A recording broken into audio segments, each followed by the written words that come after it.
నమస్తే welcome to ధర్మయుద్ధం. నేను మీ journalist Siddhu. So ఈ మసీద్ గురించి గత కొన్ని రోజులుగా సోషల్ మీడియాలో మీరు చూస్తూ ఉంటారు. సో ఇది సంబల్కి సంబంధించిన ఒక మసీదు అయితే దాన్ని ఇప్పుడైతే జామా మసీద్ అని పిలుచుకుంటున్నారు. బట్ అంతకన్నా ముందు అది హరిహర క్షేత్రంగా విరజిల్లింది అనేసి, హరిహర క్షేత్రంగా ఉండేదనేసి సంబల్కి సంబంధించిన కొంతమంది హిందువులు అండ్ కొంతమంది అడ్వకేట్స్ ఎవరైతే ఉన్నారో ఉత్తరప్రదేశ్ నుంచి, సో హరికుమార్ జైన్ అనేసి వాళ్ళ బృందం ఒక కేసు వేయడం జరిగిందన్నమాట. సో దాని తర్వాత ఇదంతా బయటకు వచ్చింది.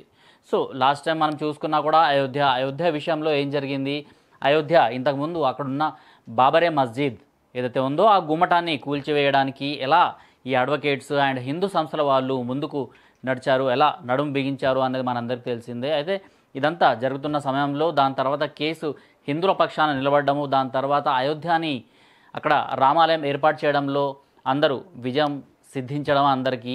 సో ఇదంతా మనం చూసే ఉన్నాము. ఆ తర్వాత కాశీ, మథుర ఇవన్నీ ఒక వరుసలో ఉండగా ఇప్పుడు మాత్రం సంబల్కి సంబంధించిన అసలు ఎవరికి సంబంధం లేని ఒక ఈ మసీద్ అంశం అయితే బయటకు వచ్చిందనమాట. ఇది ఆ సంబల్కి సంబంధించిన అతిపెద్ద మసీద్. సంబల్ అన్నది ఉత్తరప్రదేశ్లోని ఒక ఊరి పేరు అన్నమాట. సో మనము చరిత్రలో ఎప్పుడైనా కొన్ని మీకు చరిత్ర వీటి గురించి పురాణాల గురించి కొంచెం అవగాహన ఉండి ఉంటే శంబల రాజ్యం అనేసి ఒకటి వినిపిస్తూనే ఉంటుందన్నమాట. సో ఆ శంబల రాజ్యం అన్నది ఇదే అని సో పురాణాల్లో కొంతమంది ప్రస్తావన తీసుకొని వచ్చారనమాట. సో దాంట్లో ఏంటంటే ఎవరైతే మన మహావిష్ణువు యొక్క 10వ అవతారంగా కల్కి అవతారం తీసుకుంటారో, సో ఆ కల్కి అవతారం తీసుకునేది ఈ శంబల్లోనే, ఈ ఆలయంలోనే, ఇక్కడే అనేసి అయితే ఇక్కడ ఆధారాలు కూడా పురాణాల్లో ఉన్నాయి అనేసి కొన్ని సుప్రీంకోర్టుకి కొన్ని ఆధారాలు చూపెట్టడం జరిగింది. అండ్ ఏదైతే ఇక్కడ మసీదు ఉందో ఈ మసీదు 2012 తర్వాత ఇలాంటి అంటే ఈ గుమ్మటము ఇవన్నీ కట్టారనమాట. సో అంతకన్నా ముందు ఇక్కడ ఆలయం ఉండింది అనేసి అయితే ఇక్కడ హిందూ సంస్థల వాళ్ళు చెప్పుకొస్తున్నారు. అండ్ మనం ఇక్కడ చూసుకోవచ్చు ఏదైతే ఇక్కడ ముందర వాటర్ ఏదైతే ఫౌంటైన్ ఉందో, సో కాశీలోని జ్ఞానవాపి మసీద్ ఎలా అయితే ఉందో జ్ఞానవాపి మసీద్లో కూడా ఇలా మసీద్కి ఆపోజిట్లో ఇలా వాటర్ ఇదంతా ఉండేదన్నమాట. సో అక్కడ ఏముందంటే సేమ్ ఇదే ప్లేస్లో ఇక్కడ వీళ్ళు ఏంటంటే కాళ్ళు చేతులు కడుక్కుంటారన్నమాట. సో ఈ మిడిల్లో అంటే నేను కాశీ జ్ఞానవాపి మసీద్ గురించి మాట్లాడుతున్నాను. ఈ మిడిల్లో ఒక రకమైన ఒక ఫౌంటైన్ లాంటిది తయారు చేసి పెట్టినరు అనేసి అయితే ఈ ముస్లిం సంఘాల వాళ్ళైతే, ఈ ముస్లిం మత పెద్దలైతే అక్కడ వాదిస్తున్నారు. కాకపోతే అది అక్కడ ఏదైతే ఫౌంటైన్ అనేసి చెప్పుకొస్తున్నారో, ఫవ్వారా అనేసి వాళ్ళు హిందీలో ఉర్దూలో ఏదైతే చెప్పుకొస్తున్నారో అది ఫవ్వారా కాదు, ఫౌంటైన్ కాదు, అది శివలింగమే. సో అక్కడ శివలింగాన్ని ఉంచి వాళ్ళు అక్కడ కాళ్ళు చేతులు ఇక్కడ కడుక్కునే వాళ్ళు అనేసి అయితే అక్కడ జ్ఞానవాపి మసీద్లో ఒక పిలివేయడం జరిగింది. సో అక్కడ కూడా తీర్పు హిందువుల పక్షాన వచ్చింది. అండ్ లోపలికి సంబంధించిన అయితే ఈ స్తూపాలు, స్తంభాలు ఏవైతే ఉన్నాయో వాటిపైన స్వస్తిక్, ఓం అండ్ కొంతమంది అమ్మవార్లు అండ్ గణపతి ఇలాంటి విగ్రహాలు అయితే కనిపించాయి అనమాట. అంటే మసీదుల్లో ఇలాంటి విగ్రహాలు ఎందుకుంటాయి? సో ఇవన్నీ మనం ఆలోచిస్తే ఎన్నో సంవత్సరాల క్రిందట ఎవరైతే ముస్లిం రాజులు, నవాబులు వీళ్ళందరూ పాలించే వాళ్ళు అప్పుడు ఏంటంటే హిందూ ఆలయాలపైన వీళ్ళు అటాక్స్ చేసి వాటిని అన్నిటినీ ఇలా మసీదులాగా మార్చేశారనమాట. సో ఈ మసీదు కూడా మార్చింది 2012లో.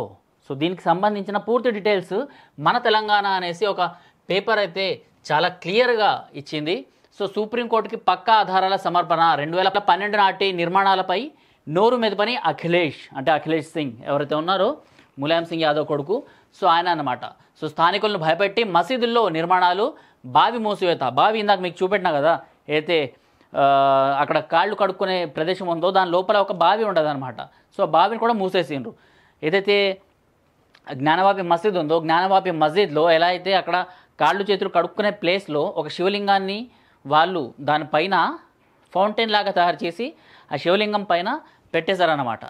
సో ఇలాంటివన్నీ బావిపై పూజలు, సాక్ష్యాలు కూడా లభ్యం. సో ఇవన్నీ సాక్ష్యాలు సుప్రీంకోర్టుకి అందజేసినారనమాట. 2018లో అఖిలేష్ షఫీకుర్ రెహమాన్ అనేసి ఒక ఎంపీ అక్కడ ఏదైతే సమాజ్వాదీ పార్టీ ఉందో వాళ్ళదనమాట. సో వాళ్ళపైన ఎఫ్ఐఆర్ కూడా నమోదైంది. ఇప్పుడు అగ్నికి ఆజ్యం పోసి బీజేపీపై ఆరోపణలు, ప్రాణ ప్రతిష్ఠ చేసేంత వరకు విశ్రమించాలనేసి బాబా భాగేశ్వర్, ఆధారాలు లేకే కుట్రలకు తెరతీసిన ముస్లిం పక్షం, హరికుమార్ జైన్ హిందూ పక్ష న్యాయవాది. సో సుప్రీంకోర్టులో ఇప్పుడైతే ఇదంతా ఉంది. సంబాల్ మసీద్ కాదు సంబాలేశ్వరుడే అనేసి అయితే మరొక్కసారి సో ఒక హిందూ ఆలయం గురించి అయితే మరొక పోరాటం అయితే జరుగుతుంది. అయోధ్య, కాశీ, మథుర ఇలా చాలా మసీదులు ఇప్పుడు ఏవైతే పెద్ద పెద్ద మసీదులు ఉన్నాయో వాటి కింద హిందూ ఆలయాలు ఉన్నాయి అనేసి అయితే చెప్పుకోవడం రావడం జరిగింది. అండ్ చాలా కేసెస్లో హిందువులు విన్ అవుతూనే ఉన్నారు. అలాంటి కోవకే ఇది వచ్చిందన్నమాట. సో ఇన్ని రోజులు ఈ మసీదుని టచ్ చేయని అంశం ఇప్పుడు ఎందుకు టచ్ చేయాల్సి వచ్చింది అంటే 2012లోనే 2012 అంటే ఇది ఇప్పుడు మనం 24 అంటే సరిగ్గా 12 ఏళ్ల క్రితము జరిగిన ఇన్సిడెంట్ అండ్ మన కళ్ళ ముందరే ఉంది కాబట్టి అప్పటి ప్రభుత్వం ఏదైతే ఉందో సమాజ్వాదీ పార్టీ వాళ్ళు భయభ్రాంతులకు గురి చేసి అక్కడ హిందువుల్ని భయభ్రాంతులకు గురి చేసి సో ఆ ఆలయాన్ని మసీదుగా మార్చడానికి ఈ సదరు పెద్ద ఎవరైతే షఫీకుర్ రెహమాన్ ఉన్నాడో సో ఈయన అక్కడ చేసిండు అనేసి అయితే సో ఈయన నడుం బిగించిండు అనేసి అయితే ఈయన పైన కూడా కేసు వేయడం జరిగిందనమాట. సో ఇప్పుడున్నది బీజేపీ ప్రభుత్వం కాబట్టి మన ఆలయాల్ని మనం రిటర్న్ తీసుకుందాము అనేసి అయితే వీళ్ళు చెప్తున్నారు. అంటే దీనికి ఏదైతే మన అసదుద్దీన్ ఓవైసీ, అక్బరుద్దీన్ ఓవైసీ అండ్ ఈ ముస్లిం సంస్థలు వాళ్ళ పెద్దలు ఎలా చెప్తున్నారంటే అకార్డింగ్ టు ఒక యాక్ట్ ప్రకారం సో అసలు ఈ ప్లేస్ ఏవైతే ఉందో ఈ ప్లేస్లో ఇంతకుముందు ఏదైతే మసీదు ఉందో ఆ మసీదుని టచ్ చేయాల్సిన అవసరం లేదు. సో వర్షిప్ యాక్ట్ ఏదో అనుకుంటా నేను. సో అలాంటి యాక్ట్ ప్రకారం ఇప్పుడు ఏదైతే ఇక్కడ మసీదుల్లో జరుగుతున్నాయో ప్రార్థనలు అలాంటి ప్రార్థనలు మాత్రమే కంటిన్యూ చేయాలి. ఇంతకుముందు అది ఏదైనా ఉండనివ్వండి, దాన్ని టచ్ చేయాల్సిన అవసరం లేదు అనేసి అయితే చెప్పుకొస్తున్నారు. కాకపోతే హరికుమార్ జైన్ అండ్ వీళ్ళ ఎవరైతే ఉన్నారో వీళ్ళు ఇదంతా ఏఎస్ఐకి సంబంధించిన ప్రాపర్టీ కాదు, ఇదంతా ఆక్రమించుకున్న ప్రాపర్టీ కాబట్టి ఒక ఆలయాన్ని మార్చేసి ఇలాంటి చరిత్రని వక్రీకరిస్తున్నారు కాబట్టి దీని గురించి నిజాలు బయటికి రావాలి అనేసి అయితే వీళ్ళు కేసు వేయడం జరిగిందనమాట. సో అప్పుడు ఏం జరిగిందో కూడా మనం ఒకసారి చూద్దాము. అయితే ఆధారాలు కూడా మనకి ఇక్కడ క్లియర్ కట్గా కనిపిస్తున్నాయి. మసూది నిర్మాణం బయట మెట్లు శిఖరం ప్రస్తుతం ముస్లిం పక్ష గుంబజ్ అంటారనమాట. ఏదైతే రౌండ్గా ఉందో దాన్ని గుంబజ్ అంటారు. గుంబజాకారంలో నిర్మించారు. యజ్ఞకుండం దీన్ని వజుఖానా అంటున్నారు. యజ్ఞకుండం అంటే అయితే నేను మీకు ఇందాక ఇక్కడ వాటర్ చూపెట్టాను కదా, అక్కడ యజ్ఞకుండం ఉండేది, దాన్ని వజుఖానా అంటే దాన్ని ఇప్పుడు దాని లోపల కాళ్ళు పెట్టి అక్కడ కాళ్ళు చేతులు కడుక్కొని లోపలికి వెళ్తారనమాట. సో వజుఖానా అంటున్నారు. పురాతన రికార్డులు మ్యాప్ల ప్రకారం మసీదుకు 8 ఆర్చీలు డోర్లు ఉన్నాయి. మసీదులో ఈ కమానులు డోర్లు ఇదే సంఖ్యలో ఉన్నాయి. కల్కి అవతారంగా ఇక్కడ హరిహరునికి మందిర నిర్మాణాన్ని చేపట్టారని పురాణ గ్రంథాల్లో విశదీకరించారు. ఈ మందిరాన్ని విశ్వకర్మ నిర్మించారు. స్తంభాలకు అనేక పేర్లున్నాయి, అవి కూడా ఆ గ్రంథాల్లో కాలాలను బట్టి పేర్కొన్నారు. అందులో ఒకటే సంబలేశ్వర్, సూర్యకుండ్, భగీరథ్ కుండ్, విష్ణుకుండ్, వాయుకుండ్ ఉన్నాయి. వీటిని ప్రస్తుతం మూసివేశారనమాట. సో ఇవన్నీ అంటే హిందూ చరిత్ర అక్కడ చుట్టుపక్కన ఉన్నా కూడా భయభ్రాంతులకు గురి చేసి హిందువులను అక్కడ నుంచి వెళ్ళగొట్టేసి అంటే పనిగట్టుకొని హిందువులు ఏవైతే ప్లేస్లో ఉన్నారో వాళ్ళకి సంబంధించిన ఆలయాలు ఈ మసీద్ కూడా మనం చూసుకున్నట్టే కొన్ని డ్రోన్ షాట్స్ మీకు న్యూస్లలో లేకపోతే గూగుల్లో కూడా కనిపిస్తుంది అనమాట. ఒక చిన్నపాటి ఒక పర్వతం పైన ఉంటుంది అనమాట. సో ఆ పర్వతం పైన ఇంతకుముందు హరిహర క్షేత్రము అది ఉండేది. సో అక్కడే కల్కి అవతారం రాబోతున్నాడు అనేసి ఎన్నో సంవత్సరాల నుంచి పురాణాల నుంచి అంటే వేల సంవత్సరాల నుంచి నమ్మకొస్తున్న ఒక అస్తిత్వాన్ని చెరిపేసి ఇలా మసీదు కట్టిండ్రు. ఇక్కడ మరిన్ని ఆధారాలు 2012 కంటే ముందు స్థానికులు మసీదు బయట ఉన్న గుండానికి పూజలు చేసేవాళ్ళు. ఏదైతే మసీదు బయట నేను మీకు ఇందాక చెప్పినా కదా అక్కడ ఒక చిన్న బావి, సో బావికి పూజలు చేసేవాళ్ళు. ఇందుకు సంబంధించిన చిత్రాలు కూడా ఉన్నాయి. పలువురు స్థానికులు దీపావళి శుభ సమయాల్లో ఈ బావి వద్దకు వచ్చి పూజలు నిర్వహించి దీపాలంకరణ చేసేవాళ్ళు. ఈ విషయాన్ని స్వయంగా సంభల్ మున్సిపల్ అధికారులు కూడా వెల్లడించారు. గవర్నమెంట్ వాళ్ళు చెప్పుకొస్తున్నా కూడా వీళ్ళు ఇప్పుడు 2012లో మూసివేశారన్నమాట. ఇది ఏదైతే ఇలాంటి సెక్యులర్ ప్రభుత్వాలు ఉంటాయి కదా, ఇలాంటి ప్రభుత్వాలు ఉన్నప్పుడు ఇవన్నీ జరుగుతున్నాయి.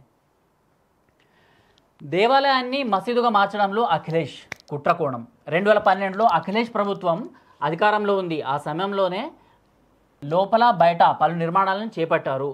అంతకు ముందే ఏఎస్ఐ సర్వే సందర్భంగా ఇక్కడ యథాతథ స్థితిని కొనసాగించాలని ఎలాంటి నిర్మాణాలు చేపట్టద్దని స్పష్టమైన ఆదేశాలు ఇచ్చిన ఆ ఆదేశాలను అంటే మీకు ఇందాక చెప్పినా కదా ఏఎస్ఐ ఏదైతే సర్వే చేస్తుందో అవి ఏంటంటే చారిత్రక ప్రదేశాలు ఏవైతే ఉంటాయో వాటిలో ఇలాంటి సర్వేలు ఇవన్నీ చేస్తుంటారనమాట. అంటే వాటిని టచ్ చేయాల్సిన అవసరం లేదు. అకార్డింగ్ టు వర్షిప్ యాక్ట్ ఏదైతే ఉందో సో దాని ప్రకారం ప్రస్తుతం అంటే ఈ అయోధ్య తీర్పు వచ్చిన తర్వాత అంటే అప్పట్లో 92 ఆ తర్వాత దానికన్నా ముందు సో ఆ తర్వాత ఏదైతే ఈ అయోధ్య తీర్పు వచ్చిన తర్వాత ఏవైతే హిందూ ముస్లిం ప్లేసెస్ ఉన్నాయో అవి ఎలా ఉన్నాయో యథాతథ స్థితిలో ఉండాలి అనేసి అయితే చెప్పుకొని వచ్చారు. కాకపోతే ఇది మాత్రం ఆ కోవలకు రాదు అనేసి అయితే ఇక్కడ హరికుమార్ జైన్ ఈ కేసు వేశారనమాట. సో ఎంపీ షఫీకుర్ రెహమాన్తో కలిసి స్థానిక హిందువులను బెదిరించి మసీదులో నిర్మాణాలు చేపట్టారు, బావిని పూర్తిగా మూసేశారు. అంటే మన చరిత్రకు సంబంధించిన అంశాలన్నీ ఇలా మూసేస్తున్నారనమాట అధికారులు చెప్తున్నారు. ఆదేశాల ఉల్లంఘనపై 2018లో హిందూ పక్షాల ఆందోళన కూడా జరిగింది. కోర్టు ఆదేశాలలో అఖిలేష్ ప్రభుత్వం ఎంపీ షఫీకుర్ రెహమాన్లపైన కేసు నమోదైంది 2018లో. అప్పుడు ఈ కేసు నమోదైంది. వీరి ఆదేశాల మేరకే మసీదులో నిర్మాణాలు బావి మూసివేత జరిగిందని పోలీసు విచారణలో తేలింది. జామా మసీద్లోని నిర్మాణాలన్నీ అధికారిక నిర్మాణాలన్నీ ఎఫ్ఐఆర్లో పేర్కొన్నారు. సో ఈ జామా మసీదులో ఏవైతే నిర్మాణాలు ఉన్నాయో ఇవన్నీ అనధికారికంగా ఏదైతే గవర్నమెంట్ వచ్చిందో ఆ గవర్నమెంటే ఇదంతా చేసింది అనేసి అయితే ఇక్కడ క్లియర్ కట్గా మనకు తెలిసిపోతుంది. అండ్ ఇక్కడ గవర్నమెంట్ వాళ్ళే ఇక్కడ క్లియర్గా చెప్పేశారనమాట. 2012లో అక్కడ ఉన్న ఏదైతే బావి ఉందో ఆ బావిని అక్కడ పూజలు చేయడానికి ఎవరన్నా వస్తుంటే సో అక్కడ ఆపేసిండ్రు అనమాట. ఆపేసి దాన్ని మసీదు పనులు అక్కడ స్టార్ట్ చేశారు. సో ఇలా సో దీనిపైన బాబా బాగేశ్వర్ స్వామి ఎవరైతే ఉన్నారో సో ఇప్పుడు ఎవరైతే హిందూ పక్షాన నిలబడుతున్నారో, ఏదైతే హిందూ ఆలయాలు ఉన్నాయో అవి హిందువులకు మాత్రమే చెందాలి అండ్ మిగిలిన వాళ్ళకు సంబంధం లేదు అనేసి చెప్పుకొస్తున్నారు.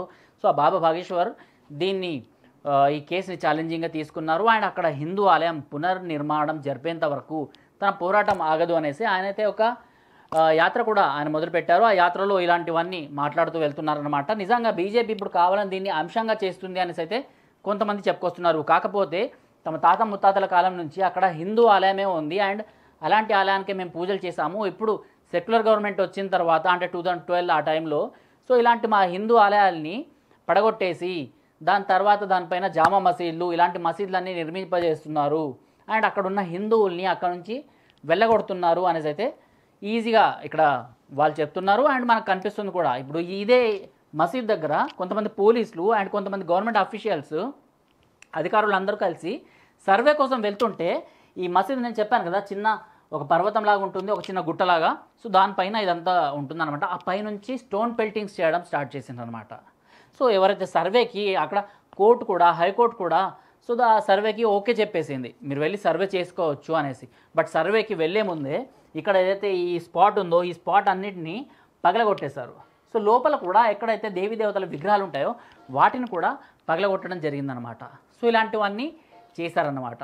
సో ఇలా సర్వేకి వచ్చే టైంలోనే సర్వేలో ఎలాంటి ఆధారాలు దొరకొద్దు, ఇంతకుముందు జ్ఞానవాపి మసీద్ని అంతకన్నా ముందు అయోధ్యని అలానే కోల్పోయాము. సో అక్కడ మాత్రం పక్కాగా ఇన్ఫర్మేషన్ ప్రతిదీ అక్కడ వీళ్ళకి అధికారులకు వీళ్ళందరికీ తెలిసే ఉంటుంది. కానీ ఇక్కడ మాత్రం ఇవన్నీ బయటకు చెప్పాల్సిన అవసరం లేదు అనేసి అయితే వాళ్ళు ఇదంతా పగలగొట్టినట్టయితే ఈజీ కనిపిస్తుంది. అండ్ పోలీసులు అధికారులు రాకుండా స్టోన్ పెల్టింగ్ చేస్తూ కొంతమంది పోలీస్ అధికారులపైన చేసిన దానికి ప్రతిఘటనగా పోలీసులు అక్కడ వాళ్ళపైన లాఠీచార్జ్ చేయడము లేకపోతే అక్కడ వాళ్ళపైన ఏదైతే పెలెట్స్ ఇవన్నీ వేయడం ఇదంతా జరిగిందనమాట. సో అక్కడ ఒక 5-6 ముస్లిం యువకులు ఎవరైతే ఉన్నారో వాళ్ళు కూడా చనిపోయారు. అయితే వాళ్ళు చనిపోయింది తపంచా లాంటి కొన్ని చిన్న చిన్న బందూకులు ఏవైతే ఉంటాయో పిస్టల్స్ వాటి వల్ల చనిపోయారు అండ్ వాటికి మాకు సంబంధం లేదనేసి పోలీసులు చెప్పుకొస్తున్నారనమాట.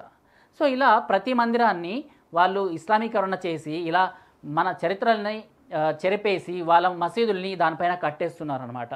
సో దీనిపైన మీరేమంటారు కామెంట్ బాక్స్లో తెలపండి. నిజంగానే ఇలాంటి ఆలయాలపైన ఇలాంటి ముస్లిం రాజులు నవాబులు ఇవన్నీ చేశారా, లేకపోతే మీకేమనిపిస్తుంది అనేది కామెంట్ బాక్స్లో తెలపండి.